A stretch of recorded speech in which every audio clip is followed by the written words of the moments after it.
Hey everyone, welcome back to the Archangel 15.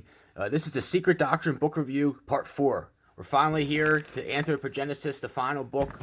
Like I said, it's 1,300 pages. I could not possibly cover all of this information in a video presentation series. I highly encourage you to read it for yourself. Like I said, this is the work of the amazing Elena Petrovna Blavatsky, the one and only fellow Ashkenazi Russian Jewish descendant from Dnipro, Ukraine, my motherland. In the beginning of the two books, she says dedicated to all true theosophists. And like, I really find a lot of value in that. Like, it just, like, she basically, like, people who do what I do, like, constantly pushing the limitations and questioning things and like expanding your horizons. You know, she like just had an infinite love of knowledge, and there was no other like her. Her words that she used and her vocabulary, absolutely amazing. The only other person I found close is Aleister Crowley. And they had two totally different styles. Like I said, I constantly fight back in my mind which one I like better. One day it's one day it's the other. I think being a man, I was more inclined to like Crowley. Crowley seems like he took you to the point a little bit faster. She was a little bit idealistic in a sense, but nonetheless amazing. Her vast knowledge, like I said, it was attained. Like I said, she had information that, to my not like that other people must have not had, like lost tabulatures and just incarnation. She mentions man not made in image of God, but in my words, a primordial subjugated presence of divinity that is neither male or female, like angels. And this notion of androgynous comes up. Which is like the angels are like basically you got to think past our bodies and like have male female presence. It's like deeper in the cosmos. Like when we die, like like a different void. There's like I said, 3 other presentations. This is presentation 4. Please start with the other ones in sequential order, or you're not going to understand this. You must. Like, this is really important. I have like 20 pages of notes. I'm already through half of them. I'm gonna try to expedite this here. So she infers that 7 gods created man, but 7 angels like God, especially compared to man. She mentions it is Michael, the archangel, who is like unto God, the representative of Jehovah, who is the leader of the celestial host of Lucifer. In Milton's, basically, like I said, there's this verse that infers in the various ones in the Bible. The Freemasons believe this, that like Michael is the Messiah and the second coming of Jesus Christ. And it's like, I am the root and the offspring of David, the bright and the morning star. And then like Lucifer is also referred to that. And like, if you look at the history, like she talks about, like in the beginning, Lucifer was not a bad figure. And there's like this dichotomy between Lucifer and Satan. It's like really interesting and intriguing.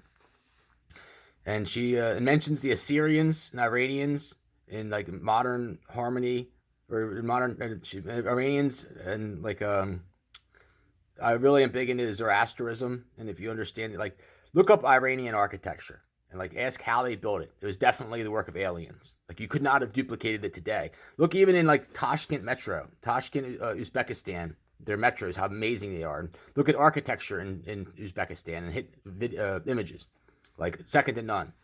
Definitely would like to make it to Persia someday. That part of it. The Fire Temple is one of the sites in Iran. Not one of the most amazing architectural sites, but a really important one. She mentions Fire Temple. Astrology, not really is interesting to me. It's, in my opinion, it's much bigger than our galaxy, but she obviously gets into that as well. This notion of Anunnaki. She mentions the Phoenicians and the phonetics of words. I just recently did a presentation, the Maritime Admiralty Law of the Black Line. The whole premise of that was sort of rooted in the Phoenicians. And there's a major emphasis on symbolism, that everything is connected through numbers, symbols, signs, and codes. The female body, the ascension of man, God, it's all connected. Like I said, like you can like take the proportionality of like a woman's body and compare it to like a constellation, or like it's really deep and really amazing. She talks about the Asians, China, like the Emperor Yu, that goes back 2,255 years before Christ. So, like I said, this is much deeper in principle than the Bible. And She mentions Satan is like there's often depictions of it, Satan as a female sea dragon, and like this is where the notion of the Loch Ness monster comes from, which I find to be really interesting as well. In my opinion, there's absolutely no better source for archangels and fallen angels and just anything like angels and demons related than her. Absolutely the best. And she mentions the battle of gods in heaven, and she has, like I said, there's obvious that she had knowledge the ability, like she had read secular text, like I said, stuff that was like should have probably been canonized in our Bible, and she had this at her, disposal. She could, there's no other way that she knew this information. And Kabbalah, like I said, various Kabbalic stuff. And like I said, what I mentioned in the first presentation, that you'll be reading and there'll be a word that'll be in Hebrew. Like I said, the reason they do that is because there's no other equivalency of the word whatsoever. And looking here. Thus, man was transformed into darkness of a material hell. His divine consciousness obtained from his indwelling principle, the Manasa, or the incarnated Diva, became the glaring flames of the infernal region and our globe, that hell itself. Really interesting to me. And she talks about, like I said, I mentioned the Thor's hammer in the beginning. There's this notion of Odin and Asgard. It gets into Norse mythology, and like a lot of this stuff with the Ukrainians is like based in this Odin and Asgard and Thor. Like I said, it's where you get the beautiful blonde hair, blue eyes, and white skin from. And Prince Vladimir, if you look at him, looks very close to myself. Who's on the one Garina note, Ukraine. And like I said, it's self-evident she had a secret love affair with Michael the Archangel. Like, definitely, just the way she talks, like I said, like we had like a thing going on. And like it's like she knew about me before I was even around or something. And she suggests that numbers, like I said, that there was like many other floods than talked about in the Bible, and other root races. Like I said, the Bible talks about the bloodline of David and Abraham. It goes back much deeper. And like I said, almost like the Bible is like a reoccurring book. It like perpetuates itself, like doesn't get old. Like a group of people know like what's going to happen ahead of time. And they have like the storyline, and they like, I guess, like it's like weird. It's almost like we're like wind up to it. It gets into this like notion, this questioning of predetermination versus predestination, and it's like self-evident that the angels are like sent here to like basically control the ebb and flow of humanity. The stuff with the past world, like I said, okay, so like we're into anthropogenesis here. And anthropogenesis, it gets into like anthropology, like the rise and fall of civilizations, and like by far this is some of the most interesting stuff that she I never even knew about a lot of this stuff. And like she talks about like I said, past worlds, like stuff 300 million years ago and back further. I mean, like the Bible talks like 5,000 years, like a small like window, and like the Asian history goes back further. She's talking like millions of years. Like I said, it's like you have to break free from like your preconceived notions that like you've been instilled, like organized religion is instilled within you to basically keep you controlled, scared, and to allow the people to dominate you. That's the truth. Not even opinion, but truth. Anthropogenesis, like I said, is like anthropology. Like I said, there's like this notion of this Atlantean moment in past worlds that like arise. Like there's like basically like a god steps in, either like with a series of natural events, plagues, disasters that like basically occur for a god to like show who's in control. And like they're like maybe it's a worship of other gods. Maybe I believe it's like human cloning and like trying to become in the likeness of God. Or like transhumanism is another one. Like merging man with machine is like a really big thing, like a really big no-no in the eyes of God. And I find it to be really, really intriguing. Like I said, just with the whole study of like these past worlds and past civilizations. She mentions the Lemurian race, and like this one, she'll say like this one was descendants of this one that were left over, and they merged with this one, and then like they created a race rooted in bestiality and like all kinds of really interesting stuff. She mentions 7 root races. And so, like I said, moving on here, She talks about various inferior races. She mentions like the Australians and and others, and the Africans being inferior races, like some rooted in bestiality. Now, when she says the Australians, I'm not sure if she meant like the penile colony British that were put there, or she's actually like referring to like the Aborigines. To be honest with you, I'm not really 100% sure. She mentions there is no devil or utterly depraved as the light, or no angels. Absolutely perfect. There may be spirits of light and of darkness. Thus Lucifer, the spirit of intellectual enlightenment and freedom of thought, is metamorphically the guiding beacon which helps man to find his way through the rocks and sandbanks of life. For Lucifer is the logos in the highest and the adversary in the lowest aspects, both of which are reflected in our ego, so on. Basically, like I said, like the origins of Lucifer, like he was God's right hand man and Satan, like at one point, and like it wasn't until later, and like it wasn't, and like God cast the fallen angels out, and there was like this big disconnect. Like the Bible doesn't really paint an accurate scenario. You really need to read this and understand it. I told you the Freemasons like basically worship like Lucifer. There's this god that's like depicted as Lucifer called Pan. Pan and Artemis were together in like Greek mythology. Pan is the god of the wild. He has like breasts and like horns, and he plays a lyre. Really, really interesting. And she, like I said, this is all very esoteric by nature. Like I said, I must say, like it's the stuff that they don't want you to know, for obvious reasons. She said the Zohar speaks of black fire, which is an absolute light of light wisdom, to which who promoted by old theological prejudice may say, but the Asuras are the rebel devas, opponent of the gods and devils. So he's like this, and the spirits of evil. So she says that there is no like another one. There is no devil, utterly depraved, whatever. Like I said, I've seen cloud formations. I beg to differ. I do agree with what she's saying, that it's really our free will to choose which diametrically opposed force is going to domineer our life. But like I said, I'm going to post to the thumbnail for this one a cloud formation that you can clearly see looks like the devil. I have countless other ones that I've seen as well.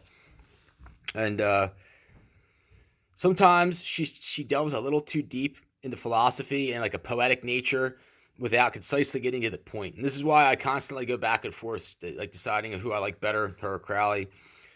She mentions genetic engineering, embryology, and sexual reproduction, asexual, empathy, bestiality. Like the Mormons believe that black people were descendants of like man mixing or with like apes or like animals. And at first, this sounds like a horrible insult, but only God himself or somebody like God could do such a thing, or like godlike alien engineers. Therefore, I almost push it further and say that black people have like more pure genetics than most white people in America. To be really honest with you, it's really interesting. Like you go down to like South America, Colombia, or like Mexico. Those people think Americans are gods. Then like you go to like Europe, and the American people think that the Europeans are like gods. Then you go to like Russia and Persia, and they, they think that they're gods. Then, like I said, above them, you have like the Chinese and the Japanese. And like I said, like just look at the roots of their languages. And it's like, it's really, really interesting. It's like many varying levels, like looking through a microscope or something. Okay, so here's a really, really, really, really, really important one. She mentions that the Afghans are like some of the best, purest genetics in the entire world. That like basically like, she says that the Jews were descendants of the Afghans. Like the Afghans formed the Jewish people as we know it. And like they're far, like she says, you do not want to mess with them. That these people are so advanced that they can like look at you and kill you, almost like on cement that stare at goats stuff.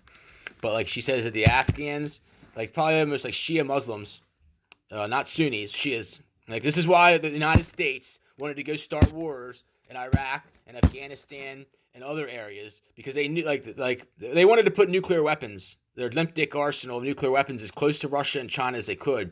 And this is why Russia says abso-fucking-lutely not with Ukraine. They already know that the evil white German Americans in the military-industrial complex want to put nukes in their backyard. They're not having it. The black effing line. But I thought like the more I've done research on this and this whole thing about the Afghans, and if you look at the Dari language, search Dari language. Sometimes Russian language comes up, but it's not that amazing. One of them you couldn't give me 100 years to figure out how to figure this language out. Farsi's another one. Tajik's another one. Really, really interesting stuff. To be honest with you, mentions the winged serpent. Winged serpent falls into like prophecy, like Job. This reoccurring thing with the winged serpent, and mentions the Mongolians. Their important role. They're really high up as well, and mentions the highest angels, serpents, or of wisdom, or dragon, like these dragon angels, or like serpent dragons, or something like that. And if you look at the Chinese, they have this symbol called the Guilin. I actually have cloud formations of this. It's like the Qilin. It's spelled Quilin, something like that. It's like a unicorn dragon. Really interesting. And there's a whole bunch of other mystical. The Gryphon is like another interesting mystical figure depicted in different places. The Atlantis stuff that she mentions is priceless. Like I said, like there's several races that manifested with different skin tones and everything else, and like gets into like she talks about the Tower of Babel, and then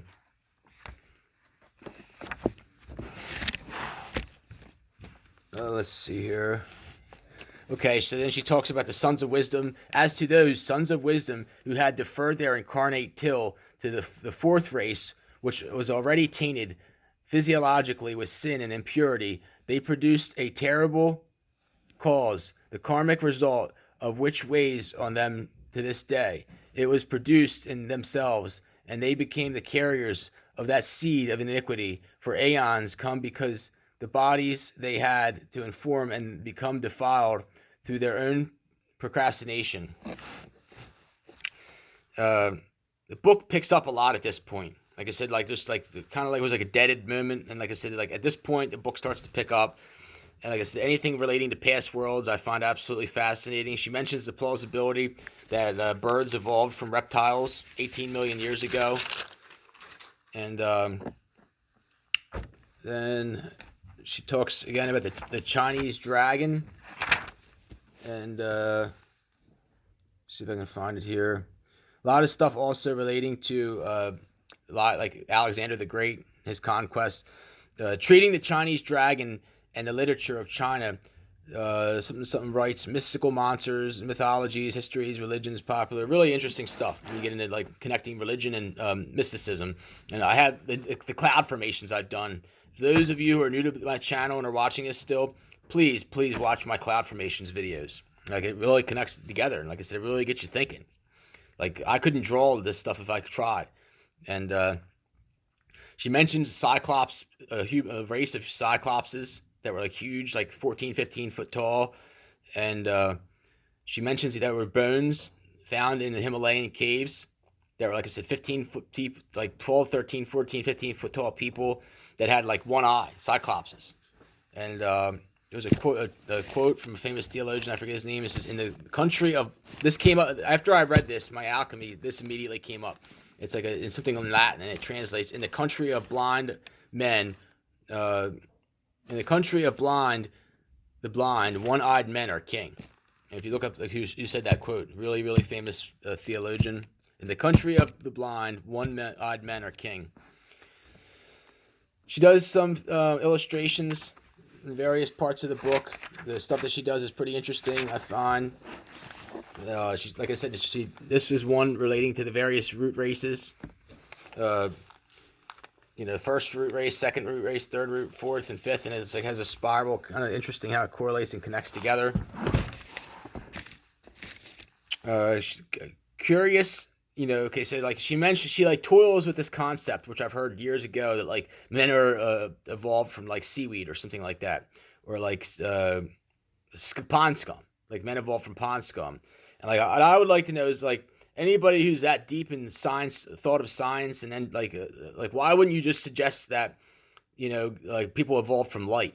Like I don't get it.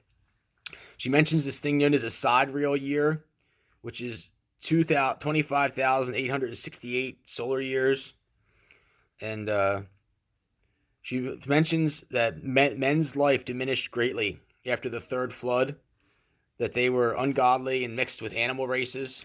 Kind of an interesting point there. And mentions any race with statues, like I said, like any stone megaliths, disappears, and either they turn to dust or they are abandoned. And like this is the heart of like anthropogenesis. Like, think about it: the Greeks, the Incas, the Aztecs, the Romans, the Mayans, the Easter Island, many others. The only ones that really have been around are the Chinese. And she said even they had an issue with like making stuff out of gold, and like it struck down their whole civilization. There were other things as well, like there's certain like themes, like I said, like getting too big for their britches, like trying to expand their empires, and like spreading their resources too thin, worshiping multiple gods, maybe not keeping their genetics pure, homosexuality, bestiality, like I said, like worship of gold and silver is a big one. Many reasons, like God intervenes, something happens, and like I've heard that like when you get to the end of a civilization, they start sacrificing babies and like putting young girls, in the form of a pyramid or on a pyramid, like just like cheerleaders. It's like an Illuminati thing. And but ask yourself, you know, why is it that, like I said, nobody, like I said, anywhere else you go, like anywhere you see these amazing stone megaliths, that you don't, like I said, like there's nobody there. It really makes you think. The whole heart of this book. We will not stop to discuss the evident misuse and materialization of biblical metaphors simply for the sake of proving that Satanism of idols through a good deal might be said on this subject, but without claiming any such parapathism and innate psychic faculties of our stones. We may collect in our turn every available evidence on hand and show that. It's really interesting. Okay, then we move on. Even like I said, the Chinese had issues with gold statues, and I see this with the human cloning. Like this is like we're at a real big turning point with this. Like she mentions it over and over again, this notion of a stumbling block of their own iniquity, and like it goes into the book of Ezekiel, and like if you like basically like there's these false idols and gods of gold and silver and other things, and like these men were like it was a stumbling block of their own iniquity. Get it? Like look it up. A really interesting concept here. Druids. She said the Druids and Celtics called themselves snakes, and I find this interesting. It says sons of wisdom and immortality, reptilians, and this whole thing about just the Druids and like calling themselves snakes gets into like reptilians and deeper emphasis on time than just the Bible or any other religious text. And there's like if you look in the book of Matthew, it says they shall take up serpents. Anything they eat or drink will not hurt them. And it's like really like there's actually churches in West Virginia that do this. And then right in that same verse of Matthew, it's supposedly in the Vatican. They removed it. It goes like right. It's like Matthew 23 or 20. I can't remember what it is. I should know it by now.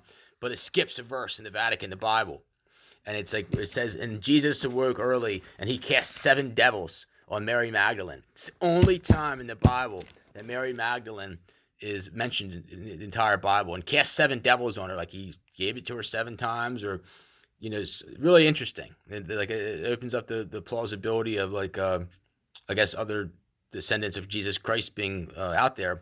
There's other people that say that Jesus also survived the cross and went on to form the Merovingian king bloodline in between France and Spain, known as the Basque region. I've heard that like pretty notable as well. There's some very special genetics there. French Merovingian. There's also the Italian Merovingian where Leonardo da Vinci came from. You can even look in Germany, like Albrecht Dürer, amazing luminary figure. He looks just like Jesus. Other people, like myself, very resemblance to him. They come from the ABRH negative bloodline. Roman Catholic Church, pernicious effort. This is like what the whole premise of the Da Vinci Code was about. And the Priory of Sion gets involved. They're like supposed to be the protectors of the Holy Grail. This is Michael. Like I said, she talks about him over and over. He's the angel of the sun, many names, angel of death. And he, like I said, Satan, or like basically he kills killed by Michael in the end. And like there's this the Russian seal, and look up Michael the Archangel cathedral in the cathedral in Russia, the Archangel Cathedral in Russia, or even the seal of Russia. You can see there's a figure riding a horse, and he has a spear, and he strikes down sometimes it's a serpent, sometimes it's a dragon, sometimes it's a demon, and some people say it's Saint George. She mentions in here like two things I want to like clarify. She mentions that Michael has a copy on Earth named Saint George. No, there's not gonna. I'm not like, if I'm Michael, no, not like screw like Saint George. Like if you're talking about George in the UK, he's a little dick white boy that is never going to be anything, and has a whole history of the monarchy of lies, evil, and greed behind him. They're probably deep underground and hope that I die, and that they are going to have something of substance. But there will be a rapture where God will step in with brimstone and fire before them. She also mentions Michael as in the celibacy and other angels. That's not true. And like I said, that's not how this is going to go down. Like, I'm going to evoke something to happen, and I'm going to start like posting like pornographic videos on YouTube when it's all said and done. Like, and they're not going to take them down. She says over and over again that there's no devil, but rather temptation, and it's diametrically opposed forces. Like I said, the free will theme continuously goes over again. I have cloud formations again that will beg to differ with this analogy. I'm going to stop here, and this next one will be the final video for this entire book review. I'm very thankful. Like I said, if you're still with me, we're almost there. I promise you, we're getting to the end. I'll see you, Anthropogenesis, I think, part 5. Take care.